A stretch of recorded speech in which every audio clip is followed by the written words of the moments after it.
नमस्कार, मैं हूं अंजू पंकज।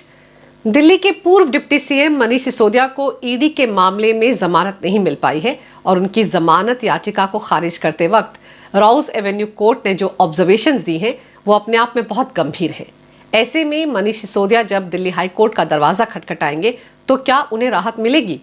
फिर सीबीआई की पूछताछ का सामना कर चुके अरविंद केजरीवाल की दिक्कतें कैसे बढ़ रही हैं? उनका 45 करोड़ का रेनोवेशन घोटाला क्या रंग लाएगा? कैसे उस घोटाले के चलते आबकारी घोटाले में फंसे मनीष सिसोदिया की दिक्कतें बढ़ रही हैं? इन्हीं तमाम मुद्दों पर चर्चा करने के लिए इस वक्त मेरे साथ मौजूद हैं सुप्रीम कोर्ट के एडवोकेट विजय सरदाना जी। नमस्कार विजय जी, बहुत बहुत स्वागत है आपका।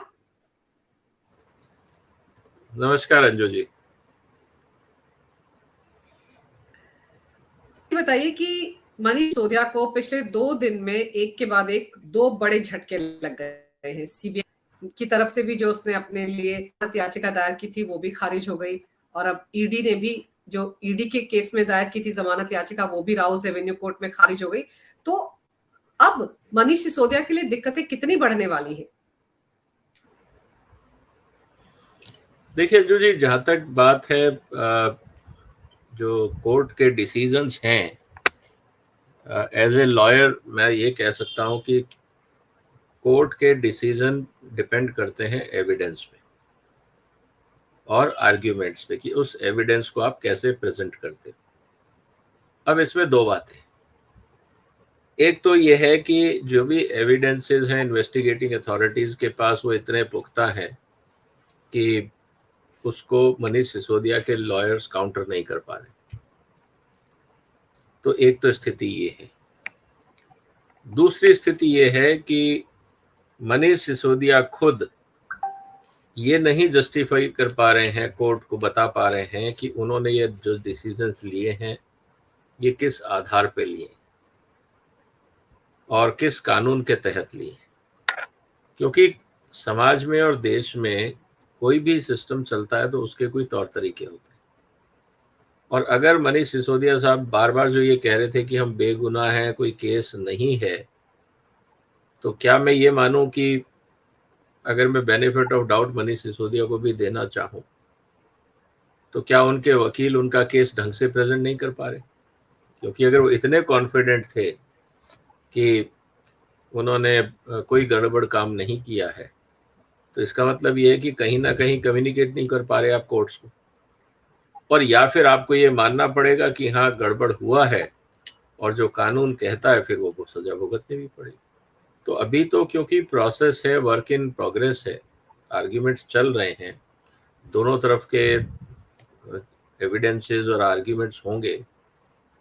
अब तो ये आने वाले दिनों में देखना पड़ेगा कि मनीष सिसोदिया की जो लीगल टीम जिसको 25 करोड़ रुपए अभी तक दे चुके हैं आम आदमी सरकार टैक्स पेयर के पैसे का, और कितना लुटाएंगे। क्योंकि अगर उनके वकील उनके फेवर में या कन्विंस ही नहीं कर पा रहे कि सरकार अच्छा काम कर रही थी तो फिर ठीक है, वकीलों के मजे हैं और मनीष सिसोदिया भी सरकारी मेहमान रहेंगे। कि आज सर जो ईडी के मामले में जो जमानत की याचिका डाली गई थी उस पर जो सुनवाई हो रही थी उसमें जो कोर्ट ने ऑब्जर्वेशंस दी हैं वो तो बड़ी स्ट्रांग है। उन्होंने भी माना है कि जो सबूत सामने रखे गए हैं ईडी की तरफ से बड़े पुख्ता हैं और उनके आधार पर ये कहा जा सकता है कि मास्टरमाइंड है, आर्किटेक्ट है मनीष सिसोदिया इस पूरे कांड के, और ऐसे में उनको इस स्टेज पर जमानत नहीं दी जा सकती है। तो जो कोर्ट की ऑब्जर्वेशंस होती हैं, जो कोर्ट की तरफ से कहा जाता है, वो कितना इंपॉर्टेंस रखता है, और वो तब जब अब दिल्ली हाई का दरवाजा भी खटखटाने वाले हैं। देखिए, कोर्ट की ऑब्जर्वेशंस कोई हवा में तो होती नहीं। जज कोई अपनी तरफ से कोई केजरीवाल साहब की तरह खड़े होकर विधानसभा में कहानी तो सुनाने वाला नहीं है। जज को भी तथ्यों के आधार पे बात करनी होती है, उसमें उनके अपने ऑब्जर्वेशंस होते हैं। और ऑब्जर्वेशंस इसलिए भी ज़रूरी हो जाते हैं क्योंकि जब दोनों साइड के वकील बहस कर रहे होते हैं तो उस बहस को एक डायरेक्शन में देने के लिए कि एक बिना सिर पैर की आर्ग्यूमेंट ना चलता रहे, तो कोई भी अगर जज होगा तो वो डिस्कशंस को अगर डायरेक्शन देगा या फोकस पे रखना चाहेगा तो वो एग्जाम्पल भी कोट करेगा। और जनरली वो एग्जाम्पल उसी जगह से कोट किए जाते हैं जो चर्चा का मुद्दा होता है। तो अगर जज साहब ने ये कहा है कि ये प्राइमे फेसी लगता है कि उनका रोल है, तो मैं वही बात पे कह रहा हूं कि अब ये मनीष सिसोदिया साहब के लॉयर्स के ऊपर है कि वो अपना केस कैसे रखते हैं।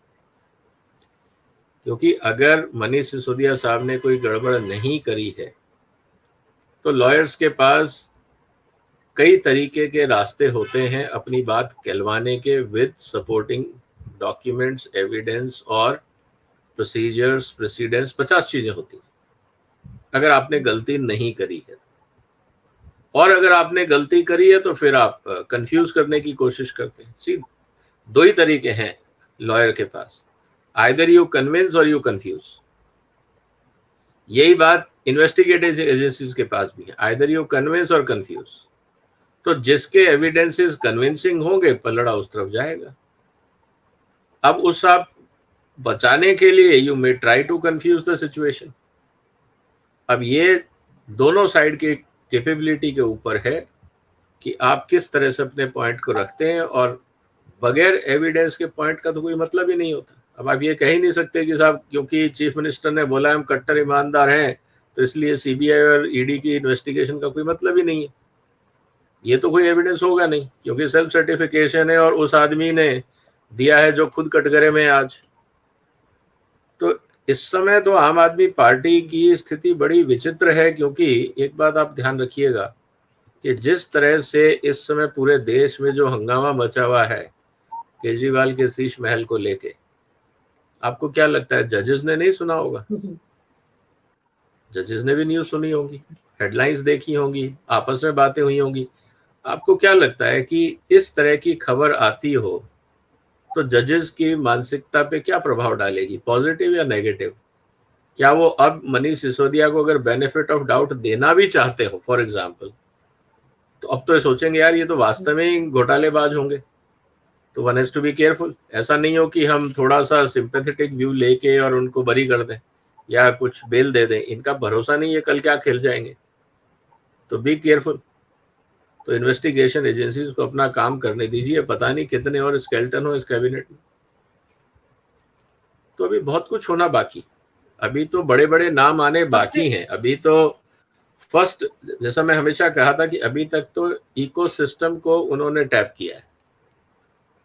अभी तो स्टेज पे जो कलाकार थे, जो साइड एक्टर थे, अभी तो ये पकड़ में आए। अभी मेन हीरो हीरोइन तो बाकी है।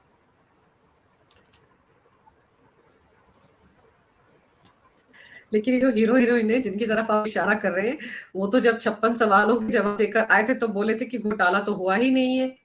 फिर मेरा तो उनसे ये पूछना था कि भाई फिर ये सवाल पूछ क्या गया आपसे, क्या पूछा गया होगा उन 56 सवालों में आपसे, अगर घोटाला ही नहीं हुआ और आपने ये भी दावा किया सवालों के सही सही जवाब दे दिए। उनके लिए कितनी दिक्कतें हैं मनीष सिसोदिया को जमानत ना मिलना? देखिए, जमानत ना मिलना सीधी सी बात ये बताता है कि इस समय कोर्ट को ये लगता है कि जो एविडेंसेस हैं वो इतने कन्विंसिंग हैं कि आपकी बात की या आपके वकीलों की बात को हम फेस वैल्यू पे लेने को तैयार नहीं है। अगर मैं बहुत सिंपल बात रखूं तो मैंने मेरे कुछ वीडियोस में मेरे चैनल पे विजय सरदाना इनसाइट्स पे मैंने बहुत डिटेल में कई अलग अलग सिचुएशन का एनालिसिस किया कि क्या स्थितियां निकल सकती हैं। तो जिनको देखना वो देख सकते हैं। लेकिन स्थिति आज की ये है कि इस समय कोर्ट जो भी ये मनीष सिसोदिया और उनके वकील कह रहे हैं उसको फेस वैल्यू पे लेने को तैयार नहीं। तो अब ये है कि इनके पास और क्या आर्ग्यूमेंट है। दो तरह के आर्ग्यूमेंट है हो सकते हैं। एक तो है सब्सटेंशियल आर्ग्यूमेंट कि ये रहे प्रूफ, ये रहे एविडेंसेस, हमने कुछ गलत नहीं किया। और दूसरा होता सर्कमस्टांशियल, उसने भी किया था, उसने भी किया था, इसने भी किया था, तो हमने सोचा ये ठीक है, हमने सोचा वो ठीक है। फिर दूसरा तरीका है जिसे मैंने कहा ना, कन्विंस करो या भटकाओ। तो अब ये डिपेंड करता है कि मनीष सिसोदिया के लॉयर्स किस तरह का आर्ग्यूमेंट कोर्ट में रख रहे हैं, और जिस तरह से वो रख रहे हैं क्या वो कोर्ट को कन्विंस कर पा रहे हैं। अगर वो नहीं कर पा रहे हैं तो फिर जज की भी मजबूरी है कि उनको जो डिसीजन लेना है that has to be based on facts, evidences. तो जो भी अभी तक डिसीजन हुए हैं, मैं तो यही कहूंगा court has looked into facts और उस बेस पे डिसीजन हो रहे हैं। जी विजय जी, लेकिन जब इस तरह की ऑब्जर्वेशंस के साथ या इतने स्ट्रॉन्ग मनीष सिसोदिया के खिलाफ चाहे सीबीआई की जांच हो या फिर ईडी की जांच हो, उन ऑब्जर्वेशंस के साथ जब हाईकोर्ट में मामला जब ये कहा ही जा रहा है सिसोदिया दिल्ली हाईकोर्ट का दरवाजा खटखटाएंगे, वहां पर चांसेस क्या लगते हैं आपको? ये इतने स्ट्रॉन्ग एविडेंस तो वहां भी रखे जाएंगे, वहां भी तो जज देखेंगे, वो भी फैक्ट्स को ही देखेंगे, तो वहां पर आपको क्या ऑप्शंस दिखते हैं? देखिए, ऑप्शंस हाई कोर्ट जाने का पर्पस ये है कि if you are not satisfied with the decision of lower court, तो ये आपका राइट टू अपील है, ऑप्शन है, और आपका अधिकार है, आप जा सकते हैं अपने हक के लिए, कोई मनाही नहीं है।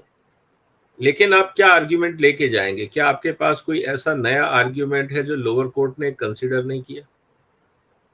अगर आपने कोई ऐसा आर्ग्यूमेंट दिया हो जो लोअर कोर्ट के सामने और लोअर कोर्ट ने उसको ग्रास्प नहीं किया हो, वेटेज नहीं दिया हो, तो ये डिपेंड करता है कि जज का जो स्पीकिंग ऑर्डर है वो क्या कहता है, क्योंकि यहाँ पे जज का रोल भी इंपॉर्टेंट होता है।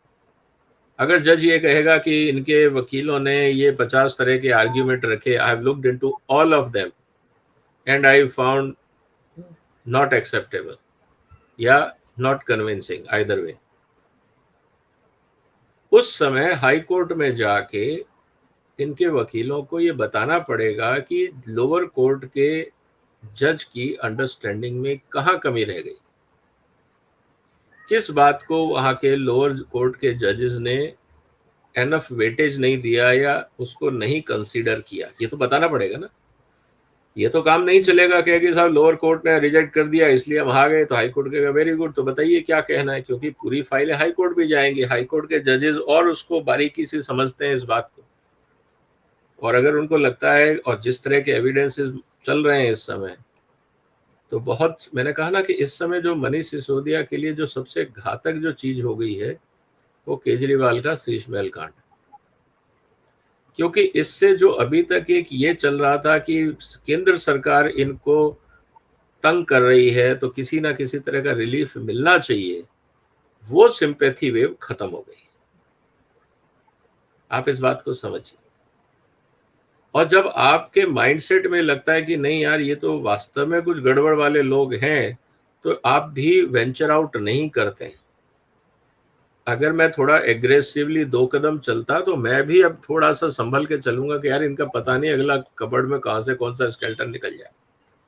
तो let us go by what the investigating agencies are saying, क्योंकि ये लोग बहुत माहिर हैं सिस्टम्स को मैनिपुलेट करने में। और ऐसा नहीं हो कि हमने इनको छोड़ दिया, ये बाहर जाके सारे सिस्टम और एविडेंसेस को मैनिपुलेट करें और बाद में इन्वेस्टिगेटिंग एजेंसीज के लिए प्रॉब्लम खड़ी हो जाए, तो फिर ये कहा जाएगा कोर्ट ने क्यों इनको बेल दी जब पता था कि दे आर हैबिचुअल ऑफेंडर। तो जजेस भी केयरफुल होंगे, क्योंकि इस समय माहौल इतना पॉजिटिव नहीं है कि जजेस अपने हिसाब से एडवेंचरिज्म कर लें, पॉसिबल नहीं। और सर, ये जो 45 करोड़ का रेनोवेशन घोटाला, ये तो अपने आप में धीरे धीरे करके कितना फैलता जा रहा है। इसमें तो कितनी सारी नियम कायदों को ताक पर रखा गया है। आज तो वो जो बात सामने की 1 करोड़ के 85 इंच के एलईडी खरीदे गए, जिस घर में कुल मिलाकर 5 या 6 लोग रहते हैं, वहां पर 10 एलईडी किस लिए? और वो भी वो केजरीवाल साहब ला रहे हैं जो कि शीला दीक्षित के घर में अगर 10 एसी लगे होते थे तो उस पर भी सवाल उठते थे। देखिए, आप अब इस बात के ऊपर चर्चा का मुद्दा इसलिए नहीं रहता है क्योंकि नाउ दे आर प्रूवन कि हाथी के दांत दिखाने के और खाने के और। तो इसीलिए मैंने कहा ना कि इस समय इनकी क्रेडिबिलिटी इज 0। अब ये कुछ भी बोलेंगे, समाज इन पे विश्वास नहीं करेगा। अब 85 इंच के 5 टीवी या 10 टीवी आप लगा रहे हो तो क्या पर्पस है? फिर तो यही होगा कि साहब किचन में भी एक चाहिए, बाथरूम में भी एक चाहिए, अब घर में कितने प्राणी हैं भाई? 2 बेटे बेटी, माँ बाप और खुद 6 लोग, तो हर एक के लिए एक एक टीवी। एक ही बात हो गई। दूसरा, बचा कहाँ? एक ड्राइंग रूम हो जाएगा, तो 7, एक किचन हो गया, 8 एक बाथरूम हो गया, 9। अब एक शायद स्विमिंग पूल में अंदर लगा दिया हो, क्या पता। तो कहने का मतलब है कि ये तो अब देखिए, जब आदमी लालच में आ जाता है और उसको लगता है कि ये फ्री का पैसा है, कि लूट जितना लूट सकता है, तब ये होता है। तो ये तो एबनॉर्मल बिहेवियर है। इसीलिए आज के मेरे वीडियो को अगर आप देखेंगे तो मैंने वीडियो यही बनाया कि केजरीवाल साहब बहुत सख्त बीमार हैं, उपचार की जरूरत है। आप देखिएगा मेरे चैनल पे बहुत जबरदस्त रिस्पांस आ रहा है।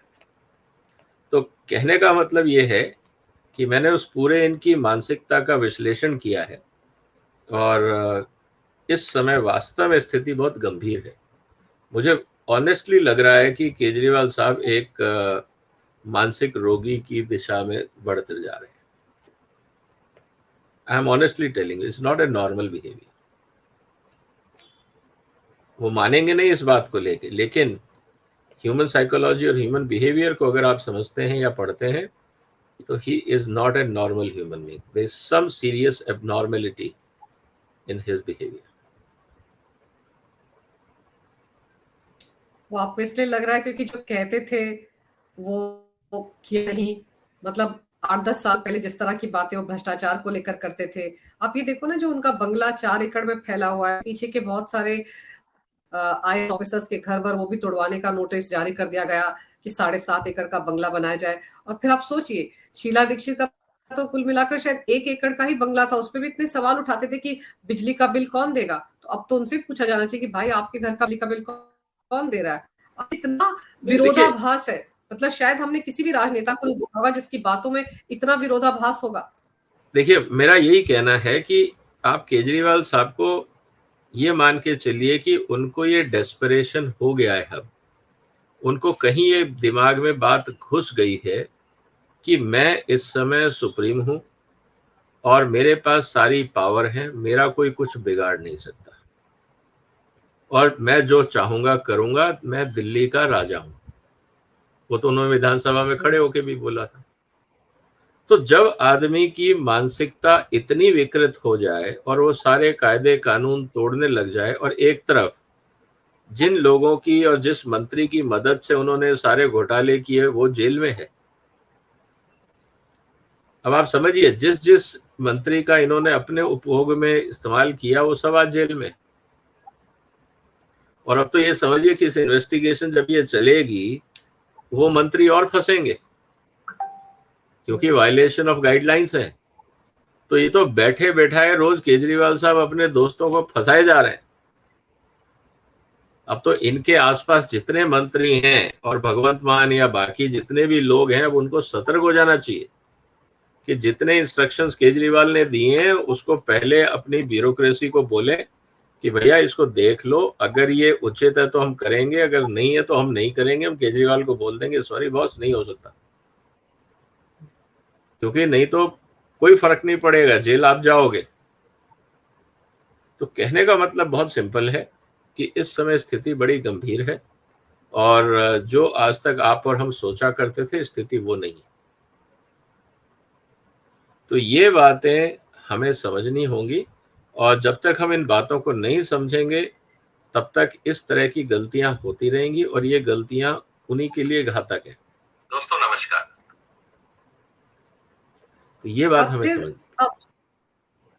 अब फिर सर ये देखिए कि केजरीवाल ने इस मुद्दे पे कुछ नहीं कहा, उनके जो मंत्री हैं या उनके जो आतिशी मार्लेना पत्रकारों ने घेरा हुआ था, इस पे सवाल पूछे थे तो बचती बचाती वहां से निकल गई, बल्कि एक रिपोर्टर के हाथ से तो माइक भी छीनने की कोशिश की गई।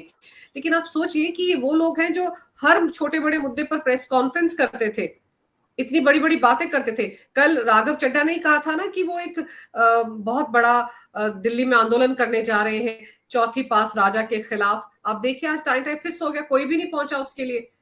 तो आप ऐसा लग रहा है कि जो आप बात कह रहे हैं ना कि आसपास के लोग सतर्क हैं केजरीवाल के, वो हो गए हैं। बहुत से विधायक जो हैं वो इस प्रदर्शन में शामिल होने के लिए तैयार नहीं थे। भगवंत मान से भी लोग मंगवाए गए थे कि दिल्ली भेजो इस प्रदर्शन के लिए, कोई नहीं आया। तो कहीं ना कहीं इस 45 करोड़ के खुलासे के बाद लग रहा है कि अलग थलग पड़ गए हैं अरविंद केजरीवाल। नहीं, ये तो होना ही है। देखिए, कौन आदमी इतना मूर्ख होगा जो पता है कि जनता डंडा लेके खड़ी हो और पूरी दुनिया। देखिए, इनके आपस में घर, ईमानदारी की बात बताऊं मैं, ये सब घर में सिर पकड़ के बैठे होंगे कि यार क्या फंसवा दिया केजरीवाल ने। आधे तो अंदर अंदर गाली दे रहे होंगे कि यार हमने इस पे इतना भरोसा किया और ये ऐसा निकला। मतलब इनको खुद विश्वास नहीं हो रहा होगा कि हमारा लीडर ऐसा है। अब समझिए इस बात को, क्योंकि इसमें से जितने लोग हैं ये सब केजरीवाल के एहसान तले दबे हुए लोग हैं। इनका अपना कोई वजूद नहीं है। अतिशी मार्लेना को कौन जानता था? उनके मोहल्ले में ऊपर नीचे उनके घर के कोई नहीं जानता होगा। आप इस बात को समझिए, इनको जानता कौन था? ये कहां से आए हैं? इनको केजरीवाल ने हैंड पिक किया है। जो भी क्राइटेरिया और कैपेबिलिटी इनमें देखी होगी, ना तो इन्होंने आज से पहले कोई काम ऐसा किया कि जिसके कारण इनको जाना जाए। इन्होंने, इनकी लाइफ का एक ही एजेंडा रहा है कि केजरीवाल को भगवान मान के पूजते रहो। तो इनका कोई एजेंडा नहीं है लाइफ का। चाहे इनकी विधानसभा में स्टेटमेंट देख लो या विधानसभा के बाहर देख लो, केजरीवाल दुनिया के सबसे अच्छे मुख्यमंत्री, सबसे कट्टर ये कट्टर वो, कोई उनको महात्मा गांधी बता रहा है, कोई भगत सिंह बता रहा है, कोई अम्बेडकर बता रहा है, कोई भगवान बता देगा कल को। इनमें से किसी का कोई दिन ईमान नहीं है। ये सब के सब केजरीवाल के एहसान तले दबे हुए हैं और इनमें होड़ लगी हुई है कि केजरीवाल की कितनी स्तुति की जाए कि भगवान प्रसन्न रहे। इनका एक ही एजेंडा है, इनका और कोई दूसरा एजेंडा है ही नहीं। इनके आर्ग्यूमेंट में कोई लॉजिक है ही नहीं। आज इनको इस बात का झटका लगेगा, इनके परिवार के लोग हंसते होंगे, इनके दोस्त आफ्टर रहते तो समाज में ही है ना, आपस में लोगों के फोन आते होंगे, यार तेरे केजरीवाल ने क्या कर दिया, ये क्या चल क्या रहा है तुम्हारे यहाँ पे। और ये भी खिसियानी बिल्ली की तरह बोलते होंगे, यार पता नहीं ये क्या हो रहा है, हमें वी हैव नो आइडिया यार। और क्या बोलेंगे कि नहीं नहीं नहीं केजरीवाल बहुत ईमानदार है। अब बताइए आप, जो लोग कल तक केजरीवाल को डिफेंड कर रहे थे, आज वो प्रेस कॉन्फ्रेंस करने की हिम्मत नहीं जुटा पा रहे। इसका मतलब उनके पास कहने को कुछ नहीं है। उनको भी ये बात समझ में, देखिए आप कुछ भी हो अंदर से तो आपको भी पता है ना ये चोरी है, ये बेईमानी है, ये तो आपको भी पता है। आप विधायक हैं, आप मंत्री हैं, आप केजरीवाल के एहसान तले कितने भी हैं, लेकिन ये तो आप कह नहीं सकते कि नहीं आपके अंदर इतना भी जमीर नहीं है, इतना भी सेंस नहीं है कि आप ये बता सकें कि सही क्या और गलत क्या है। ऐसा तो नहीं है ना, इतना जमीर तो सब में है। तो जो जो लोगों में जरा भी जमीर बचा है वो अब केजरीवाल को डिफेंड करने की हिम्मत में नहीं है, पहली बात। दूसरा, जो लोग पूरी तरह से केजरीवाल के एहसानों तले दबे हुए हैं और जिनको शायद केजरीवाल ने रोंदा है या कुचला है, जो भी आप कहिए, वो जरूर केजरीवाल की स्तुति गाएंगे, क्योंकि उनको पता है कि उनका अस्तित्व, उनका वजूद केजरीवाल के बगैर हो नहीं सकता, चाहे वो कितनी गालियां दे दे। ऐसे भी लोग हैं। तो कहने का मतलब ये है कि ये तो जो लोग जब बोलने आते हैं और केजरीवाल को डिफेंड करने आते हैं, अब आप देखिए इनके कितने राज्यसभा मेंबर हैं। पंजाब से 4 है शायद। राघव चड्डा और संजय सिंह के अलावा कौन राज्यसभा मेंबर आ रहा है केजरीवाल को बचाने? एक बता दो। इन दोनों के अलावा तो कोई नहीं दिखता, क्योंकि वो सारे के सारे बिजनेसमैन हैं। उन सबको पता है कि इसको अगर बचाने चले गए तो अपना समाज में और अपने बिजनेस कम्युनिटी में इज्जत उतर जाएगी। कर क्या रहे हो यार तुम? आप मेरे को ईमानदारी से बता दो कि आपने कितने ऐसे लोग हैं, कितने राज्यसभा एमपीज हैं आम आदमी पार्टी के, जिनको आज तक आपने केजरीवाल के फेवर में बोलते देखा है, उन्होंने तो सिर्फ टिकटें खरीदी हैं। उन्होंने कहा भैया ये पैसे पकड़ टिकट दे, इसके आगे अपना कोई लेना देना नहीं है, बात खत्म। अब तुम उम्मीद करोगे कि हम आगे तुम्हें बचाएंगे, प्रेस कॉन्फ्रेंस करेंगे, इतने फालतू लोग नहीं है हम। तेरे को पैसा चाहिए था, हमने दे दिया, हम बदले में टिकट चाहिए थी, हमें मिल गई, धंधा अपना सौदा हो गया, तुम अपने घर, हम अपने घर। ऐसा ही है, क्योंकि जितने इनके राज्यसभा मेंबर हैं उनकी कोई आइडियोलॉजी नहीं है, वो सब बिजनेसमैन है। बता दीजिए आप कितनों के नाम जानते हैं, याद आ रहा है कोई नाम जिनकी आइडियोलॉजी हो? और वही कह रहा हूं भाई, राज्यसभा तो आप कहीं से भी खड़ा कर सकते हो ना। हाँ बिल्कुल, कहीं से भी खड़ा कर सकते हो भाई। आपको टिकट खरीदनी है भाई, मैंने एक रेट लगा दिया कि भाई मेरे पास 5 टिकट है, बोली लगाओ, टॉप 5 विल टेक इट, खत्म हो गई बात। सो हाईएस्ट बिडर विल गेट। मेरे यहां तो पूरा ट्रांजैक्शन है और ट्रांसपेरेंट है, जिसमें जितना दम है ले ले। तो इसके आगे तो बिजनेसमैन थोड़ी आएगा जी। और सर फिर सबसे अहम बात यह है कि इतने दिन से खामोश है, 45 करोड़ के घोटाले पे कुछ नहीं बोल रहे हैं, लेकिन आज जो उनका ट्वीट है बड़ा जबरदस्त था कि दिल्ली की जनता बीजेपी के इन सवालों का जवाब देगी। और फिर एक लिंक शेयर किया था जो यूट्यूब पे किसी चैनल ने जाकर लोगों से बात की थी जो केजरीवाल के पक्ष में ही बोल रहे हैं, यानी कि एक फर्जी रेफरेंडम टाइप चीज उन्होंने करवाई थी, जिसका जिक्र आज ऑब्जर्वेशंस के दौरान राउज एन्यू कोर्ट के जजेस ने भी दिया। उन्होंने कहा कि एविडेंस से पता चलता है कि सिसोदिया ने एक फर्जी सर्वे भी करवाया था ताकि जो एक्सपर्ट कमेटी है उसको गुमराह किया जा सके, उसके बताया जा सके कि हमारी पॉलिसी तो लोगों ने बहुत पसंद की है। और बिल्कुल वैसा ही फर्जी ये जो एक वो बनाया गया है वीडियो जिसमें कि लोग अरविंद केजरीवाल की तारीफ कर रहे हैं कि उन्होंने हमारे लिए बहुत किया है तो अपने लिए कर रहे हैं तो क्या बुरा कर रहे हैं, ये कह रहे हैं लोग उसमें। तो यानी कि वो फर्जीवाड़ा जो रेफरेंडम करवाने का अरविंद केजरीवाल पार्टी का रहा है ना, उसको उन्होंने यहां तक पहुंचा दिया है अपने फेवर में। देखिए ये तो मैंने कहा ना, अब ये कुछ भी शोर मचाए, इससे अब कोई मतलब नहीं। एक और सेगमेंट है जिसको बहुत दुख हो रहा है। आपने रवीश कुमार का वीडियो देखा केजरीवाल के बंगले के ऊपर? वो तो बहुत दुखी होंगे, वो तो बहुत दुखी होंगे सर, सेकुलर जमात तो बहुत दुखी होगी।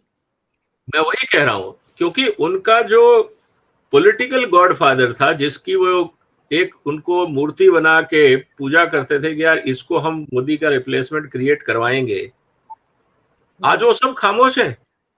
उनमें से किसी का वीडियो नहीं आ रहा है 35 करोड़ के ऊपर। आप समझिए इस बात को, 45 करोड़ के घर के ऊपर। उनकी मजबूरी समझिए।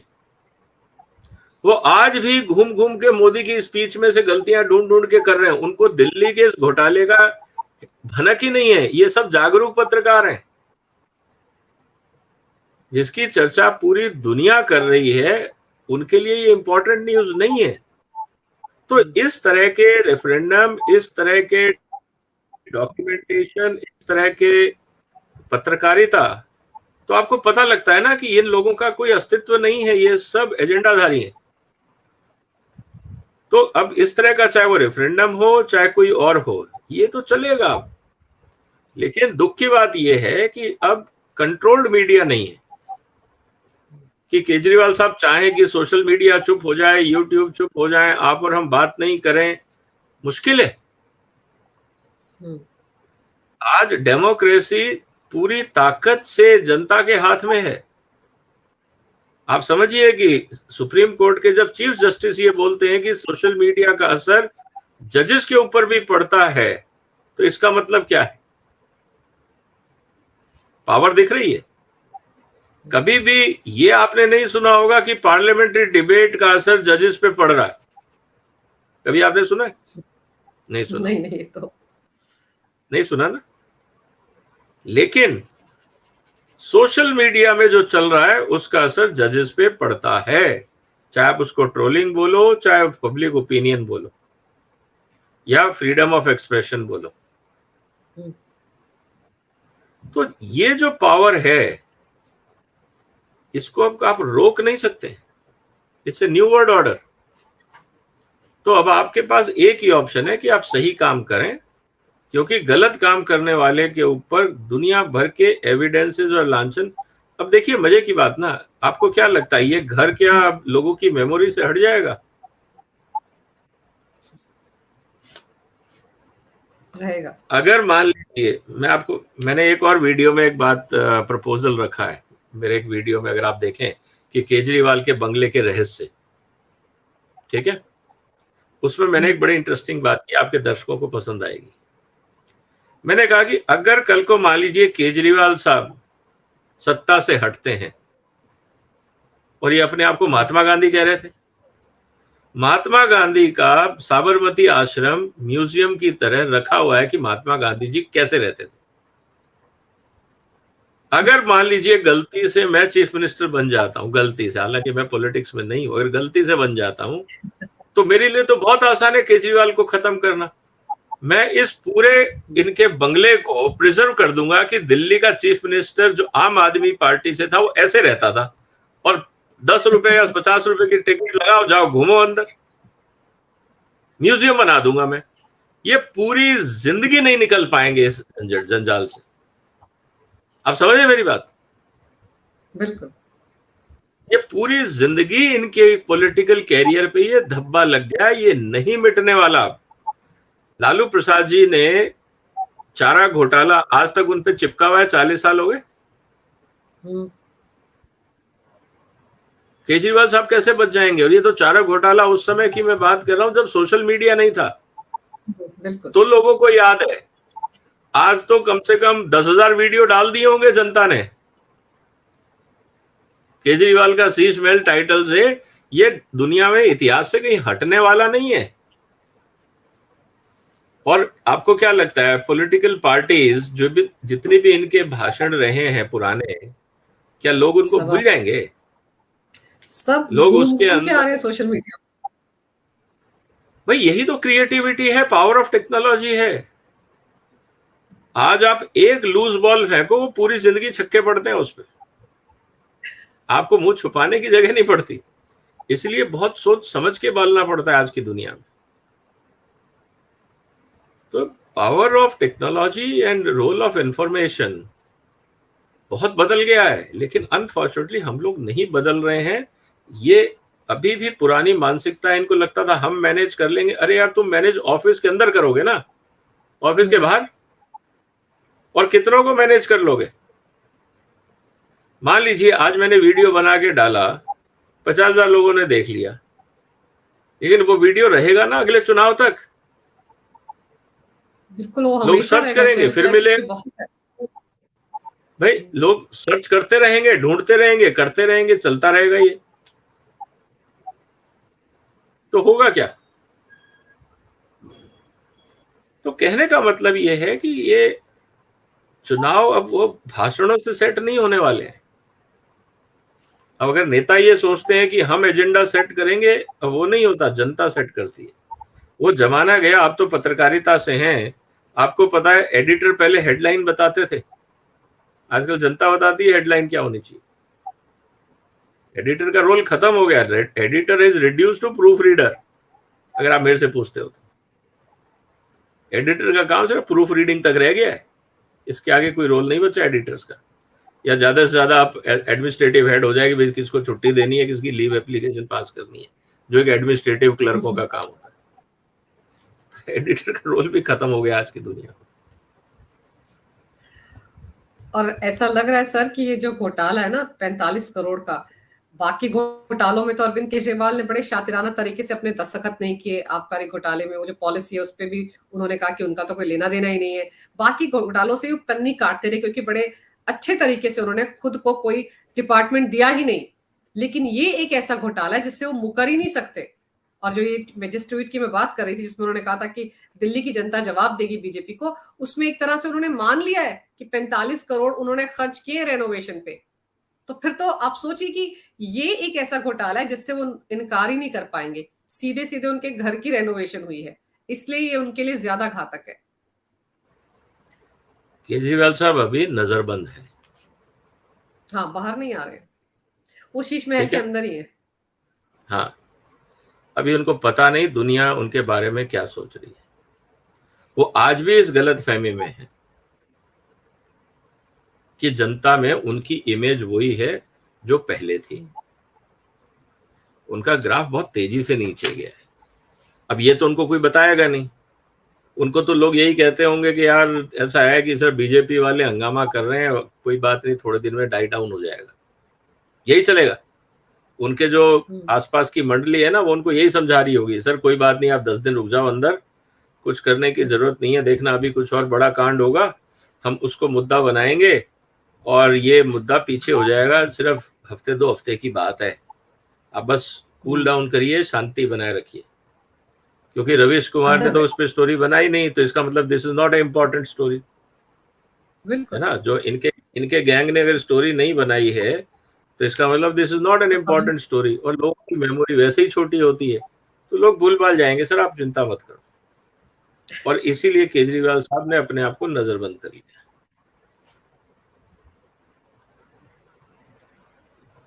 अब देखना है कि जनता किसका साथ देती है। लेकिन सर अब देखना ये होगा कि एक वही ना सर, कि ये देखना होगा कि जब इनको दोबारा या ईडी का समन मिलता है या सीबीआई दोबारा पूछ लिए बुलाती, तो आप ठीक कह रहे हैं कि तब ये जो इनका घोटाला है ना, ये दिमाग में रहेगा, चाहे वो अधिकारी वहां पूछताछ कर रहे होंगे या फिर जब मामला कभी कोर्ट पहुंचेगा, क्योंकि अब ये घोटाला इनके ऊपर चिपक गया है, लाख कोशिश करके इसको हटा नहीं पाएंगे। और जिस तरह से हर रोज इसमें नए नए, दिल्ली की वो जनता है परेशान है जिन्होंने इनको चुना है, भले ही उनकी आसपास की जो कोटरी है वो उनको कह रही हो कि आप चुप बैठिए, शीश महल से बाहर मत निकलिए, वैसे भी वहां कोई आने वाला नहीं है, किसी को अलाउ नहीं कर रहे हैं। लेकिन मुझे तो ये लगता है कि बड़ा जल्द उसको खोल देना चाहिए। आम आदमी, यही केजरीवाल कहा करते कि इतने क्यों राष्ट्रपति, वहां तो गरीबों को रहना चाहिए। तो मुझे तो लगता है कि आम आदमी पार्टी के मुखिया का घर है, सीएम का घर है, वहां तो आम आदमी को जाकर देखना चाहिए कि अंदर है क्या भाई, इतना 45 करोड़ खर्च कहाँ किया गया। इसलिए उनको तो अपना घर खोल देना चाहिए लोगों के लिए। देखिए ऐसा है कि केजरीवाल साहब की मुश्किलें पता है क्या होंगी। इनके जो अपने मंत्री हैं, इनके जो अपने एमएलएज हैं, इनके जो अपने खास लोग हैं, जब वो केजरीवाल साहब से मिलेंगे तो क्या आपस में एक दूसरे से नजरें मिला पाएंगे, सवाल ये है। वो सीन इंटरेस्टिंग होगा। अगर आप मेरे से पूछेंगे कि तुरंत जब केजरीवाल साहब अपनी मीटिंगें शुरू करते हैं तो आप क्या करोगे, I will prefer to have a CCTV camera all over, कि इनके एमएलएज और केजरीवाल साहब के बीच की बॉडी लैंग्वेज क्या है। मुझे तो उसमें इंटरेस्ट है। क्या ये स्टेटमेंट दे रहे हैं, दैट इज सब वो हवाबाजी, उसमें मेरे को कोई इंटरेस्ट नहीं। मुझे तो ये देखना है कि जो इनके सो कॉल्ड वेलविशर्स हैं, जब वो इनसे मिलेंगे, उनकी बॉडी लैंग्वेज और केजरीवाल साहब की बॉडी लैंग्वेज क्या होगी, दोनों की आवाज में कितना दम होगा, कौन किसको कितने ज्ञान पढ़ाएगा, कौन किसके साथ आइडियोलॉजी की बातें करेगा। और अब तो मजा तब आएगा जब केजरीवाल साहब पत्रकारिता के अंदर, मतलब कि प्रेस कॉन्फ्रेंस करेंगे और जनता सवाल या प्रेस वाले सवाल पूछेंगे कि 45 करोड़ के शीश महल के बारे में आपका क्या कहना है, क्योंकि तब तक तो बहुत सारे क्वेश्चंस बन जाएंगे। तो आपके माध्यम से तो मैं जितने हिंदुस्तान के जर्नलिस्ट हैं, मैं उनको कहूंगा कि भैया सब अपने अपने क्वेश्चंस बना के रखो, 15, 20, 25, 50 जो भी है, और जहां पे भी मौका मिले केजरीवाल साहब से पूछो कि सर इनका जवाब दीजिए, और that will be headline stories. बिल्कुल। अब तो देखते हैं क्या इंतजार इसी बात का है कि केजरीवाल कब जाके प्रेस कॉन्फ्रेंस करते हैं, कब सामने आते हैं। वैसे तो बात बात पर प्रेस कॉन्फ्रेंस करते थे आलोचना करने के लिए, लेकिन अब की बार वो प्रेस कॉन्फ्रेंस कब करेंगे इसका इंतजार सबको है। सर सबसे इंपॉर्टेंट बात यही है कि इस 45 करोड़ के घोटाले ने, रेनोवेशन घोटाले ने सबसे ज्यादा डेंट जो है वो अरविंद केजरीवाल की छवि को ही मारा है। वो मफलर वाली छवि, वो चप्पलें पहनकर किसी भी फंक्शन में पहुंचने वाली छवि पूरी तरह से तहस नहस हो गई है। और इसी बात से घबराकर, मुंह छिपाकर, नजरबंद होकर शीश महल के अंदर बैठे हुए हैं अरविंद केजरीवाल। बस बाहर आने का इंतजार है। आपने विस्तार से इस मामले पर जो जानकारी दी विजय जी, उसके लिए आपका बहुत बहुत धन्यवाद। नमस्कार। नमस्कार, वंदे मातरम। धन्यवाद।